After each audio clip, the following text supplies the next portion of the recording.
እሺ ሳሙኤል ዘዳግም ያልከው እሱ ላላላ አንደኛ ሳሙኤል 15 ጀምሮ ያለው 15 2 እስከ 3 ብዙ ቦታ ትሄዳለህ እኮ። እሺ አሁን ደግሞ እሱን አንደኛ ሳሙኤል ስንት የለጠፉትን ነው ተሳስቼ ነው ዘዳግም ያልኩ። አንደኛ ሳሙኤል 15 2 እስከ 3 እዛ ላይ አንዴ እናንብበው። እሺ ቁጥር 2 ነው ከሁለት እስከ 3 ያው እንትን እኮ አድርጌዋለሁ ያስመረበታል በቀይ ነው አሁን ከሁለት እስከ 3 እሺ እንዲህ ይላል። የሰራዊት ጌታ እግዚአብሔር እንዲህ ይላል። በደምብ ስለማይታይ እሱ ጋር እዚህ ጋር አለ። እሺ እስራኤል ከግብጽ በወጣ ጊዜ አማሌቅ በመንገድ እየተቃወመ ያደረገበትን ይበቀላል። እሺ ሰው ዋት እና ምን ይሄው ለምን እንደሆነ እኮ እዚሁ ጋር ነገረ። እኔን ትጠይቀኛለህ በቅዱስ ሚካኤል ወይስ አታነብም? ለምንድን ነው እኮ ቆይ አንዴ እኮ ለምንድን ነው አለ ለበቀል ነው በቃ አለቀ። ስለ ህዝቡ እግዚአብሔር ይዋጋል። አይተው ቆይ አንዴ ቆይ ትንሽ ልበል። የጠየቀው ጥያቄ እዛው አንተ የጠቀስከው ጥቅስ ላይ አለ። ምንም ሌላ ቦታም እኮ ያስኪድ። የሰራዊት ጌታ እግዚአብሔር እንዲህ ይላል። ራሱ እግዚአብሔር ነው የመለሰው። ምን ብሎ እስራኤል ከግብጽ በወጣ ጊዜ አማሌቅ በመንገድ እየተቃወመ ያደረገበትን እበቀላለሁ። ስለዚህ በአማሌቃውያን ላይ እግዚአብሔር በቀልን አመጣ። እሺ ቀደም እንዳልኩ እስራኤል ዘስጋ ውጊያው ስጋዬ ነው ማለት ለምሳሌ ከጎረቤቶች ሀገሮች ጋር መዋጋት ጠላቱም ስጋ ነው። ስለዛ ጠላቱ ስጋ ስለሆነ ውጊያው ከስጋ ጋር ነው የሚሆነው። እግዚአብሔርም ደግሞ የሰጠው ህግ ነው፣ ስጋዊ ህግ ነው። ስለዛ ከዛ አንፃር እግዚአብሔር ይዋጋለታል። በህግ ሰዓት የነበሩ ሰዎችም እግዚአብሔር በዋናነት የሚያገዘው በዚህ መልኩ ነበር ወይም የሚረዳው። ስለዛ የሙሴ እህት ማርያምም ተናገረች። ምን ብላ? እግዚአብሔር ተዋጊ ነው ብላ እግዚአብሔር ተዋጊ ነው ብላ ዘመረች። ስለዛ የምርም እግዚአብሔር ተዋጊ ነው ማን ኦፍ ዋር ነው ተብሎ ተነገረ። እግዚአብሔር ተዋጊ ነው ተብሎ ማለት ነው። ኦኬ ስለዛ እነዚህ ነገሮችን ሁሉ እነዚህ አደርግባቸዋለሁ፣ አማሌቃውያንን ምታቸው ምናምን እያለ ያዘዘው ጠቅላላ እነዚህ ግደል ወይም ገድላቸዋለሁ ምናምን ተብሎ የተነገረው ከበቀል አንጻር ነው። ምክንያቱም በህዝቡ ላይ የተነሳሱ ነበረና። አሁንስ በሐዲስ ኪዳንስ ይህ ነገር በምንድን ነው እንዴት ነው የምንመለከተው ካልን፣ ቆይ አንዴ መጀመሪያ ልጨርስ። አንዴ ሚውት አድርገና አንዴ ልጨርስ። በምን መልኩ ነው እሺ በሐዲስ ኪዳንስ አሁንስ ያለው ይሄ ነገር እንዴት ነው የተባለ እንደሆነ ቅዱስ ጳውሎስ ይመልሰዋል። ምን ብሎ በኤፌሶን መልእክቱ ምዕራፍ 6 ላይ እንዲህ ይላል ከቁጥር 10 ጀምሮ በቀረውስ በጌታና በኃይሉ ችሎታ ይበረታችሁ የዲያብሎስን ሽንገላ ትቃወሙ ዘንድ እንዲቻላችሁ የእግዚአብሔርን ዕቃ ጦር ሁሉ ልበሱ ይላል። ምንን ትቃወሙ ዘንድ? ይሄ ከሰዎች ጋር ትቃወሙ ዘንድ ምናምን ነገር ሰይፍን ምዘዝ አይልም። ተመልከቱ ጋይስ፣ ሰይፍና ጋሻ ለብሰ የሚቃወሙን በዙሪያ ያሉትን ለመዋጋት ተነሳ ሰይፍን ምዘዝ ሳይሆን የሚለው የዲያብሎስን ሽንገላ እሺ ትቃወሙ ዘንድ እንዲቻላችሁ ምን የእግዚአብሔርን ዕቃ ጦር ሁሉ ልበሱ። የምትለብሰው አሁን የእግዚአብሔርን ዕቃ ጦር አይተዋል። ደምን የምታፈስበትን ጦር አይደለም። ሰዎችን ምንድነው ወደ እግዚአብሔር የምታፈልስበትን የእግዚአብሔርን ዕቃ ጦር፣ ዲያብሎስን ደግሞ የምትቀጠቅጥበትንና አንገቱ ላይ የምትቆምበትን ማለት ነው። እንዲልና መጋደላችን ይላል። ተመልከቱ ቁጥር 12 ላይ ኤፌሶን ምዕራፍ 6 ቁጥር 12 መጋደላችን ከደምና ከስጋ ጋር አይደለምና።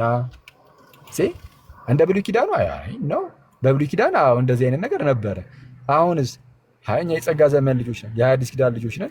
ስለዚህ አሁን የኛ ሁኔታችን ተቀይሯል። ስለተቀየረ መጋደላችን ከማን ጋር ነው? ከደምና ከስጋ ጋር በፍጹም አይደለም። ከአለቆችና ከስልጣናት ጋር ከዚህም ከጨለማ ዓለም ገዦች ጋር በሰማያዊም ስፍራ ካለ ከክፋት መንፈሳዊያን ሰራዊት ጋር ነው እንጂ። ስለዚህ በክፉ ቀን ለመቃወም ሁሉንም ፈጽማችሁ ለመቆም እንድትችሉ የእግዚአብሔርን ዕቃ ጦር ሁሉ አንሱ። እንግዲህ ወገባችሁን በእውነት ታጥቃችሁ ሊትራል ወገብን ዝም ብለህ እንዲህ መታጠቅ አይደለም። የጦር መሳሪያ ይዙ። የእግዚአብሔርን ዕቃ ጦር መልበስ ነው።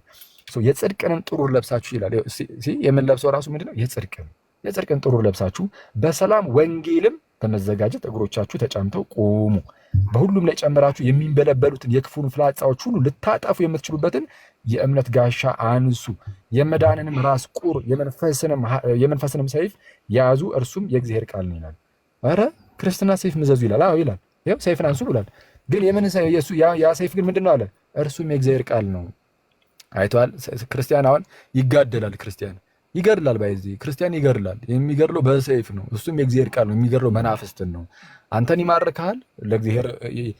የእግዚአብሔር ሀብት የእግዚአብሔር ገንዘብ እንድትሆን ይማርካል። የሚቃወመንን ሰይጣን ግን ይገድሏል። ሰይጣን እንግዲህ ማን ነው? ይቅርታ ክርስቲያን አሁን ግድያው ከሰይጣን ጋር ነው። ክርስቲያን የሚገድለው መናፍስትን፣ አጋንንትን፣ ዲያብሎስን ይገድልና ሰዎችን ነፃ እያወጣ የፈጣሪ የፈጣሪያቸው ሀብት ያደርጋቸዋል።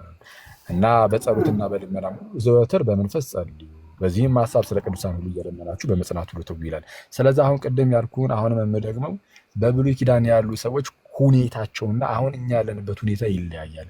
ያኔ የነበሩ ሰዎች ሁኔታቸው አለ። ከዛ አንጻር እግዚአብሔር ስለ እነርሱ ስጋዊ ስለነበሩ እስራኤል ስጋ ነበር እና ከስጋ አንጻር ያግዛቸዋል። አሁን ደግሞ እኛ መንፈሳውያንን በመንፈስ ነው የምንታገዘውም ሁሉ ነገራችን መንፈሳዊ ነው። እንግዲህ ይሄ ካልገባ በጣም አስቸጋሪ ነው። እንዳይገባ ቆርጠ ተነስተሃል። ይባል ማለት እንትን ነው። አሁን አንተ ያሰብኩት ስለሆነ ግን ምን መሰለህ፣ እኔ አሁን እየጠየቅህ የነበርኩት አንተ ያልከው በቀዝቅ ነው። አንተ ያያዝን ተሰል ከአዲስ ኪዳን ነው። እኔ ግን እያልኩ ያለሁት አሁን እዚህ ላይ የተደረጉት እነዚህ የተደረጉት አካላቶች ምን አጥፍተው ነው ይሄን ያደረገው አካልስ እንዴት ነው የፍቅር የምንለው ነው? አሁን አንተ ወደ አዲስ ኪዳን አለ እንድትመጣ የፈለኩት እኔ እያልኩ ያለሁት ይሄን እንግዲህ አንዴ ቆይ ያልገባው ሰው አለ? እስቲ በኮሜንት ላይ ያልገባው ሰው ካለ አልገባኝም የሚገርም ቆይ አንዴ ያልገባው ሰው አለ? ይሄ ዝም ብሎ እንደዚህ ቆይ አይደለም። አሁን እኮ በግልጽ ነገርኩ። እንዲሁ ዝም ብለህ እንትን እያልከ ከሆነ እኔ ጉንጫ አልፋ ክርክር አልወድም። ጥያቄ ምን ነበር ሻቂ? እንደውም አሁን መረር ብለውራ ጥያቄ ምን ነበር? ግዳን አሁን ያመጣኸው ግመሉን ግደሉ አለ፣ እንደዚህ ግደሉ አለ። ይሄ ታዲያ የፍቅር አምላክ ነው ወይ ብለህ ጠየቅ። ይሄው ጥያቄውን ነገርኩህ እኮ እንዲህ አልክ። አይ ቆይ አሁን ይሄን ከክርስትና ጋር እያገናኘ እያወራህ ስለሆነ አንዴ ቆይ አይ ይሄ ከዚህ አንጻር ነው ከዚህ አንጻር ነው ብዬ ነገርኩ ማለት በጣም ክሊር ይመስላል። አሁን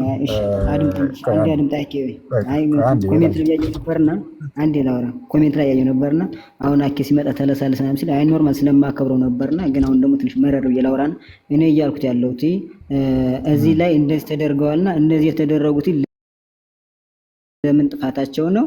ይሄንን ያደረገው አካልስ እንዴት ነው? እስራኤላውያንን ስለተቃወሙ እስራኤላውያን ላይ ተነሳስተው መከራናቸው ስለነበረ እነዚህ ህፃናት ግመሎች አህዮች ነበሩ ብለህ እሺ ና ልንገርህ። እሺ እስራኤላውያንን የተቃወሙት አይ ህፃናቶቹ ግመሎቹን ሊጠቀሙባቸው ይችላሉ። ያው ጦረኞች እሱን ተወና ቢያንስ እሺ ህፃናቱ አሁን ተሳትፎ ቀጥ ብለው ሄደው ይገላሉ ማለት እኮ አይደለም።